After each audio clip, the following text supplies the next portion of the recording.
I don't know if you noticed that the tech stocks are down a little bit. I found this article here on Market Watch telling people to buy the dip.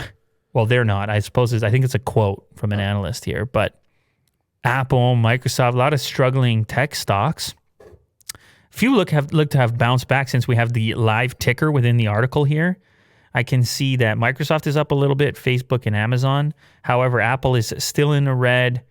A couple of others. Zoom has been down. Actually, it looks like the market's bouncing back a little bit today.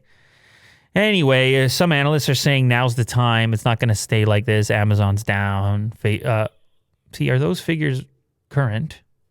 Okay, maybe mine needs a refresh. Yeah, Facebook down a little bit.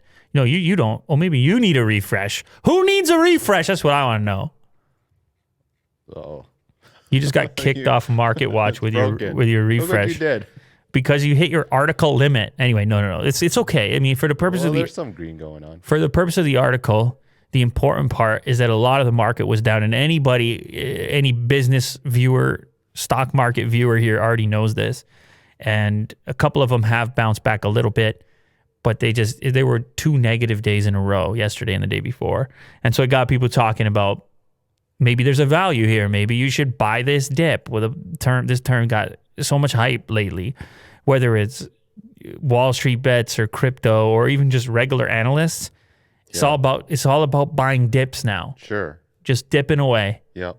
Getting in on the dip. Like Dippin' Dots. Dippin' Dots, which I wouldn't mind as far as dips are concerned. In the vending machine. I know what you're saying. Yeah. I know what a Dippin' Dot is. Mini little ice cream ball. I've seen a Dippin' Dot before, man. Actually, we got a video coming up on the space ice cream, which I don't think I have tried before. So, I can't spoil it. You got to try. That's a little teaser right there. Anyway, that'll come soon. I don't know. You do what you want. This is not financial advice, as they say. Don't buy a dip. Don't buy a dip. Just watch through later. That's all that matters, right?